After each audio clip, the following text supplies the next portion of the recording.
ഒരു ചെറിയ studio office. ഇത് രാത്രി സമയം. ചെറിയ വെളിച്ചത്തിൽ രോഹനും സ്നേഹയും ഇരിക്കുകയാണ്. ടേബിളിൽ തുറന്നു വെച്ചിരിക്കുന്ന ലാപ്ടോപ്പ്, അതിലെ സ്ക്രീനിൽ ബംഗാളിലെ കാടിന്റെ ഭൂചിത്രം കാണുന്നു. രണ്ടുപേരും അവരുടെ ഹൊറർ മൂവിയുടെ സെറ്റിനെ കുറിച്ച് സംസാരിക്കുകയാണ്. കാറ്റത്ത് ചെറിയ എന്തോ ഒരു അനക്കം. പിന്നെ ചുറ്റുപാട് അല്പം വ്യത്യസ്തമായ രീതിയിലാണ്. സ്നേഹ, ഇവിടെ നോക്ക്. ഈ സ്ഥലം ശാന്തി അനാഥാശ്രമമാണ്. ബംഗാൾ കാട്ടിൻ്റെ അകത്തുള്ള വളരെ പെർഫെക്റ്റ് ആയ സ്ഥലമാണ്. ഇത് ഗാന്ധാഗരല്ലേ? ഇതെന്തോ വർഷക്കണക്കായി പൂട്ടിയിരിക്കുന്നത് പോലെ തോന്നുന്നു. അതെ, 1930 ശേഷം അവിടെ ആരും പോയിട്ടില്ല. ഇതിനേക്കാളും ഒരു വലിയ ഹൊറർ ഫിലിം സെറ്റ് എവിടെയും കിട്ടില്ല. രോഹൻ, എപ്പോഴും ഇങ്ങനെ ഭയങ്കരമായ സെറ്റ് നീ എന്തിനാ തിരഞ്ഞെടുക്കുന്നത്? നമ്മൾ എന്താ റൊമാൻറ്റിക് ഫിലിമോ ചെയ്യുന്നു? ഹൊറർ ഫിലിം അല്ലേ ചെയ്യുന്നു. അതുകൊണ്ട് സെറ്റ് പേടിപ്പിക്കുന്നത് പോലെ ഉണ്ടാവണമല്ലേ? ഈ സ്ഥലത്ത് റൊമാൻറ്റിക് മൂവി ഷൂട്ട് ചെയ്താലും അത് കാണാൻ ഹൊറർ പോലെ ഇരിക്കും. എനിക്കെന്തോ അവിടെ ശരിക്കും പ്രേതമുണ്ടെന്ന് തോന്നുന്നു. ഒരു പക്ഷേ പ്രേതം കിട്ടിയാൽ അതിനെയും നമ്മൾ കാസ്റ്റ് ചെയ്യാം. അത് നാച്ചുറൽ ആയിട്ട് ആക്ട് ചെയ്യും. ഇങ്ങനെയൊന്ന് ചിന്തിച്ചു നോക്ക്. ഒരുപക്ഷെ അത് നാച്ചുറലായി ആക്ട് ചെയ്താൽ ജനങ്ങളും നാച്ചുറലായി മരിച്ചു പോകും. ഷെടാ, നല്ലത് ആലോചിക്ക്. ഞാൻ ഈ അനാഥ ആശ്രമത്തിനെ അടുത്ത ബ്ലോക്ക് ബസ്റ്ററിന് വേണ്ടി അനലൈസ് ചെയ്ത് കഴിഞ്ഞു. പിന്നെ നമ്മൾ ഒന്നിച്ചിരിക്കുമ്പോൾ എങ്ങനെ പേടിയുണ്ടാവും? നാളെ തന്നെ ഷൂട്ടിക്ക് പോവാം, ശരിയല്ലേ? കാട് നല്ല ഇരുട്ടായിരിക്കുന്നു. സമയം ഇപ്പോൾ രാത്രി 10 ഒരു കാർ ആളില്ലാത്ത റോട്ടിൽ പോവുകയാണ്. രോഹൻ ഡ്രൈവ് ചെയ്യുന്നു. അനന്യ അവന്റെ അടുത്തിരിക്കുകയാണ്. പിന്നെ പുറകിൽ വിക്രം, സ്നേഹ, പിന്നെ ഗുണാൽ. കാട്ടിൽ എന്തോ ശബ്ദമുണ്ട്. പെട്ടെന്ന് കാറിലുണ്ടായിരുന്ന റേഡിയോ തന്നെ നിന്നുപോയി. ഷെടാ, എന്തിനാ ഈ സോങ് ഓഫായി പോയി?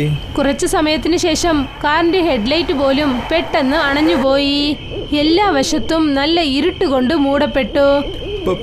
പ്രേതം പ്രേതം പ്രേതം. ഷെടാ, പ്രേതം എങ്ങനെ ഉണ്ട്? അത് എന്റെ അടുത്തിരുന്നല്ലോ. ഷെടാ, അത് പ്രേതമില്ല, അത് ഞാനാണ്. പേടി കാരണം നിന്നെ പിടിച്ചു പോയി. ഒന്നും കാണാൻ പറ്റില്ല. ഇപ്പോൾ എങ്ങനെ കാർ ഓട്ടിക്കാനാ?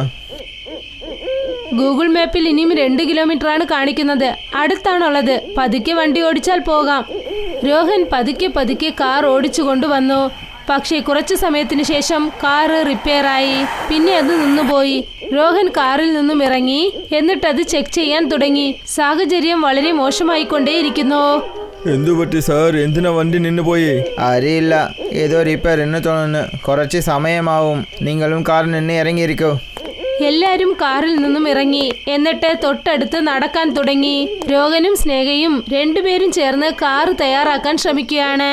ഇതിനിടയ്ക്ക് വിക്രമും ഗുണാലും രണ്ടുപേരും സംസാരിച്ചുകൊണ്ട് കാട്ടിൽ കുറെ ദൂരം നടന്നു ചെന്നു. ഷെടാ കുണാലെ, ഈ കാറ്റിൽ എത്രയും ഫ്രഷായ കാറ്റ് വീശുന്നു. സിറ്റിയിലിരിക്കുന്ന ജ്യൂസിനേക്കാളും വളരെ നന്നായിട്ടുണ്ട്. ഫ്രഷായ എയറെല്ലാം ഓക്കെയാണ്. പക്ഷേ ഫോണിൽ സിഗ്നൽ ഇല്ലല്ലോ. ആരുടെക്കാളും വരില്ല. എൻ്റെ ഫോൺ വെച്ചിട്ട് ഞാൻ വളരെ ക്ഷീണിച്ചു പോയി. ഷേടാ, കുറച്ച് നിമ്മതി കിട്ടിയല്ലോ. അല്ലെങ്കിൽ ഈ സിറ്റിയിൽ നിന്ന്. അപ്പോഴാണ് പെട്ടെന്ന് ഏതോ ഒരു ശബ്ദം കേൾക്കാൻ തുടങ്ങിയത്. നന്നായി സംസാരിച്ചുകൊണ്ടിരുന്ന വിക്രം പെട്ടെന്ന് സ്റ്റോപ്പ് ചെയ്തു. ഏത് ശബ്ദമാണിത്? ദൂരത്തിൽ വെളുത്ത നിറത്തിൽ ഭയങ്കരമായ ഒരു രൂപം കാണാൻ സാധിച്ചു. അതിന് മുഖമില്ലായിരുന്നു. പിന്നെ അത് പതുക്കെ അവരുടെ അടുത്തേക്ക് വരികയായിരുന്നു. വിക്രം, അവിടെ നോക്ക്.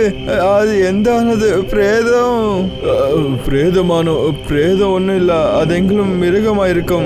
അവിടെ നോക്ക്, അത് നമ്മളുടെ അടുത്താണ് വരുന്നത്. വാ, ഓടിക്കാം. വിക്രമും ഗുണാലും അവിടെ നിന്നും ഓടാൻ തുടങ്ങി. ആ നിഴൽ അവരെ പിന്തുടർന്ന് വരികയായിരുന്നു. പക്ഷെ പതുക്കെ അത് മാഞ്ഞുപോയി. ശ്വാസം മുട്ടിക്കൊണ്ട് വിക്രമും ഗുണാലും കാറിനടുത്തേക്ക് വന്നെത്തി. അവിടെയാണ് രോഹനും സ്നേഹയും കാർ റിപ്പയർ ചെയ്തുകൊണ്ടിരിക്കുന്നത്. ചേട്ടാ, എന്തു പറ്റി? എന്തിനാ ഇങ്ങനെ ഓടി വരുന്നത്? എന്തെങ്കിലും മൃഗം നിങ്ങളെ തുരത്തിയോ? ഇല്ല, അത് പ്രേതമാണ്. അത് പ്രേതമാണ്. പ്രേതമോ? എവിടെ? ഞങ്ങളുടെ പുറകിൽ നോക്ക്. അത് രോഹൻ. ഇല്ല, എന്റെ പുറകിൽ നോക്ക്. ദേ നോക്കാതെ വിക്രം, നിങ്ങൾ രണ്ടുപേർക്കും എന്താണ് പറ്റിയത്? ഞങ്ങൾ ശരിക്കും പ്രേതത്തിനെ കണ്ടതാണ്. അത് ഞങ്ങളുടെ പുറകിൽ തന്നെ വന്നുകൊണ്ടിരുന്നു. അത് കുണാൽ പറഞ്ഞത് നേരാണ്. ഞങ്ങളുടെ ജീവൻ രക്ഷിച്ചു ഓടി വന്നു. പ്രേതമൊന്നും കാണില്ല. അതൊക്കെ തോന്നലാണ്. ഏതെങ്കിലും മൃഗമായിരിക്കും. അത് എന്തെങ്കിലും ഇരിക്കാം. ആദ്യം വണ്ടി എടുക്ക, നമ്മൾ പോവാം. ഈ കാർ ഇന്നും ശരിയായിട്ടില്ല. ഒന്നും മനസ്സിലായിട്ടില്ല. ഏത് പ്രോബ്ലമാണ് അറിയില്ല. ഇവിടെ മെക്കാനിക്ക് പോലും കിട്ടില്ലായിരുന്നു. ഇവിടെ നിന്നും നമ്മൾ 1 കിലോമീറ്റർ ആണ് പോകേണ്ടത്. അവിടെയാണ് ശാന്തി അനാഥാശ്രമം ഉള്ളത്. നമ്മൾ ഇവിടെ നിന്ന് നടന്നു തന്നെ പോകാം. അവരെല്ലാരും ശാന്തി അനാഥ ആശ്രമത്തിലേക്ക് അവിടെ നിന്നും നടന്നു ചെന്നു. പക്ഷേ പുറകിൽ ആരോ ഉണ്ട്. അത് അവരെ മറഞ്ഞ് പിന്തുടരുകയാണ്. അവരെല്ലാരും ശാന്തി അനാഥാശ്രമത്തിലേക്ക് ചെന്നെത്തി. പുറത്തുനിന്ന് കാണുമ്പോൾ തന്നെ ആ സ്ഥലം വളരെ ഭയങ്കരമായി കാണപ്പെട്ടു. വളരെ ഇടിഞ്ഞു പൊളിഞ്ഞ ചുമരുകൾ, പഴയ ജനാലകൾ, പിന്നെ 4 ചുറ്റിലും നിറഞ്ഞ ശാന്തത. നമ്മൾ ഇവിടെ തന്നെ താമസിക്കണമോ? അതെ മോനെ, സിറ്റി ഇവിടെ നിന്ന് വളരെ ദൂരത്തിലാണുള്ളത്. ദിവസം പോയിട്ട് വരുന്നത് പറ്റാത്ത കാര്യം. പേടിപ്പിക്കുന്നത് പോലെ ഇരിക്കുന്ന ഈ വീട്ടിൽ എന്നെ കൊണ്ട് ഇരിക്കാൻ പറ്റില്ല. ഷേടാ, എന്തിനാ പേടിക്കുന്നത്? ഞങ്ങളെല്ലാം നിന്റെ കൂടെ ഇരിക്കുന്നല്ലോ. നമ്മളുടെ മൂവിന് ഈ ലൊക്കേഷൻ വളരെ പെർഫെക്റ്റ് ആയിട്ടുള്ളത്. നോക്ക്, എത്ര ഹൊറർ വൈബ് ഉണ്ടെന്ന്. ഈ ഫിലിം വെച്ചിട്ട് ഇൻഡസ്ട്രിയിൽ നമ്മൾ ഒരു കളക്കാം. എല്ലാവരും റെസ്റ്റ് എടുക്ക്. നാളെ ഷൂട്ടിങ്ങിൽ ഹെക്ടിക് ഷെഡ്യൂൾ ഉണ്ട്. എല്ലാവരും അവരവരുടെ മുറിയിലേക്ക് ഉറങ്ങാൻ ചെന്നു. അനന്യയും സ്നേഹയും ഒരു മുറിയിൽ, പിന്നെ രോഹൻ, വിക്രം, ഗുണാൽ മറ്റൊരു റൂമിൽ. രാത്രി വീണ്ടും ഭയങ്കരമായിക്കൊണ്ടേയിരുന്നു. അപ്പോഴാണ് ഗുണാലിന് ആരോ പുറത്ത് നടക്കുന്ന ശബ്ദം കേട്ടത്. അവൻ ജനാല വഴി എത്തി നോക്കി. പക്ഷെ അവിടെ ഒന്നും കാണാൻ സാധിച്ചില്ല. ഇവിടെ ആരെയും കണ്ടിട്ടില്ല. പക്ഷേ നടക്കുന്ന ശബ്ദം എവിടെ നിന്നാണ് വരുന്നത്? ഗുണാൽ കതക് തുറന്നുകൊണ്ട് പുറത്തേക്ക് പോയി. 4 വശത്തും ചുറ്റി നോക്കി. പക്ഷെ അവിടെ ആരുമില്ലായിരുന്നു. എന്നാലും നടക്കുന്ന ശബ്ദം ഇപ്പോഴും കേട്ടുകൊണ്ടേയിരിക്കുന്നു. ആരാത്? അവിടെ ആരാണ് ഉള്ളത്? ഗുണാൽ ഉടനെ തിരിഞ്ഞു നോക്കിയപ്പോൾ അവന് അതേ ഭയങ്കരമായ രൂപം കണ്ടു. തലയില്ലാത്ത രൂപം. അതാണ് കാട്ടിൽ കണ്ട രൂപം. രക്ഷിക്കൂ, എന്നെ രക്ഷിക്കൂ, പ്രേതമാണ്, എന്നെ രക്ഷിക്കൂ, പ്രേതം. ഗുണാൽ പേടിച്ചുകൊണ്ട് അവിടെ നിന്നും തന്റെ റൂമിലേക്ക് ഓടി. അവൻ നിലവിളിക്കുന്ന ശബ്ദം കേട്ട് രോഹനും വിക്രമും മിഴിച്ചു നോക്കി. എന്തു പറ്റി? എന്തിനാ പ്രേതം നിലവിളിക്കുന്നു? ഞാൻ എൻ്റെ കണ്ണുകൊണ്ട് കണ്ടതാണ്. അതെയാണ് ഞങ്ങൾ കാട്ടിൽ കണ്ട് അതേ പ്രേതമാണ്. ശരി, വാ, എന്താണെന്ന് ചെന്ന് നോക്കാം. രോഹൻ, വിക്രം, ഗുണാൽ 3 പേരും പേടിച്ചുകൊണ്ട് പുറത്തേക്ക് വന്നു. ഗുണാൽ 2 പേർക്കും ഇടയിൽ മറഞ്ഞിരിക്കുകയാണ്. ഇരുട്ടത്ത് വളരെ വ്യത്യസ്തമായ ശബ്ദങ്ങളൊക്കെ കേട്ടു. ആ ശബ്ദം വരുന്ന ദിശയിലേക്ക് ഇവരെല്ലാവരും നടന്നു ചെന്നു.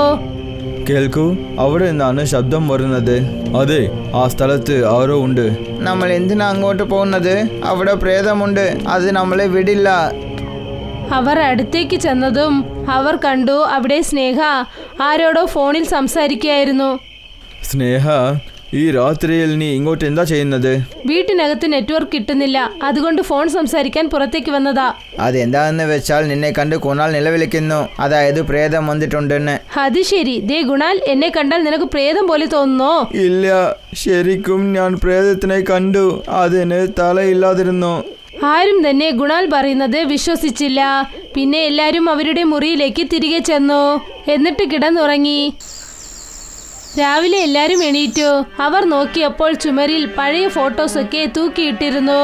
അതിൽ കുട്ടികളൊക്കെ ഉണ്ടായിരുന്നു. പക്ഷെ ആരുടെ മുഖവും തെളിവായി കാണാൻ സാധിച്ചില്ല. ഇവിടെ നോക്ക്, രാത്രി സമയത്ത് ഞാൻ തലയില്ലാതെ ഒരു പ്രേതത്തിനെ കണ്ടു. പിന്നെ ഈ ഫോട്ടോയിൽ പോലും ആരുടെ മുഖവും കാണാൻ സാധിച്ചിട്ടില്ല. ചേടാ, ഒരു പക്ഷേ രാത്രി സമയത്ത് നീ ഈ ഫോട്ടോവിനെ കണ്ടിരിക്കാം. അതിനെയാണ് പ്രേതം എന്ന് പറയുന്നു. ശരി, അത് വിട്ടേക്ക്. ഇപ്പോൾ ആവശ്യമില്ലാത്ത വിഷയങ്ങൾ സംസാരിക്കാൻ നമ്മുടെ അടുത്ത് സമയമില്ല. ഇതാണ് നമ്മളുടെ സെറ്റ്. ശരി, വരൂ, നമ്മൾ ഷൂട്ടിംഗ് തുടങ്ങിയേക്കാം. ക്രൂ ഷൂട്ടിംഗ് അനാഥാശ്രമത്തിൽ തുടങ്ങി. അകത്തൊരു ഈർപ്പം നിറഞ്ഞ സ്മെല്ലുണ്ടായിരുന്നു. ചുമരുകളിൽ പഴയ ഫോട്ടോസും പിന്നെ കുട്ടികളുടെ കൈ അടയാളങ്ങളും ഉണ്ടായിരുന്നു. രോഹനും സ്നേഹയും സെറ്റപ്പ് ചെയ്യുകയാണ്. വിക്രം ക്യാമറ അഡ്ജസ്റ്റ് ചെയ്തുകൊണ്ടിരിക്കുന്നു. അനന്യയും ഗുണാലും സ്ക്രിപ്റ്റ് വായിക്കുകയാണ്. പിന്നെ മേക്കപ്പ് ആർട്ടിസ്റ്റ് അവർക്ക് മേക്കപ്പ് ചെയ്യുകയാണ്. Scene 1, shot 1. ഇത് ഹൊറർ സീനാണ്. അനന്യ, നീ കോറിഡോറിൽ ഓടിക്കണം. കുണാൽ, നീ പ്രേതം റോളാണ് ചെയ്യുന്നത്. ലൈറ്റ് റെഡിയാണോ? Ready sir. വിക്രം, ക്യാമറ റെഡിയാണോ? Ready sir. പക്ഷേ എനിക്ക് ഈ സ്ഥലം കുറച്ച് പോലും ഇഷ്ടമില്ലാതിരുന്നു. ഈ ഫോട്ടോകളിൽ എന്തിനാ തലയില്ലാത്തത്?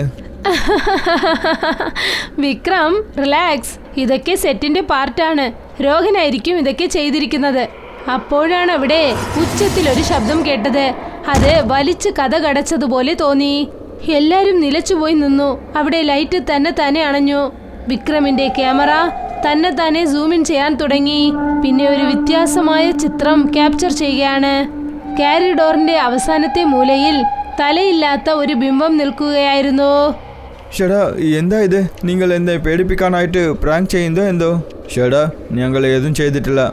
വിക്രം ആ ഫോട്ടോ എന്നെ കാണിക്കേ. വിക്രം വീണ്ടും ക്യാമറയുടെ സ്ക്രീനിൽ ചെക്ക് ചെയ്തു. പക്ഷെ ആ ചിത്രം മാഞ്ഞുപോയി. എല്ലാരും പേടിച്ചുപോയി. പക്ഷേ രോഹൻ അവരെല്ലാരെയും സമാധാനിപ്പിച്ചു. നിങ്ങൾ ആരും പേടിക്കണ്ട, എനിക്കറിഞ്ഞ ലൈറ്റിങ്ങിൽ എന്തെങ്കിലും പ്രശ്നമായിരിക്കും. ശരി വരൂ, ഷൂട്ടിംഗ് തുടങ്ങിയേക്കാം. സമയത്തിനെ വേസ്റ്റ് ചെയ്യില്ലേ.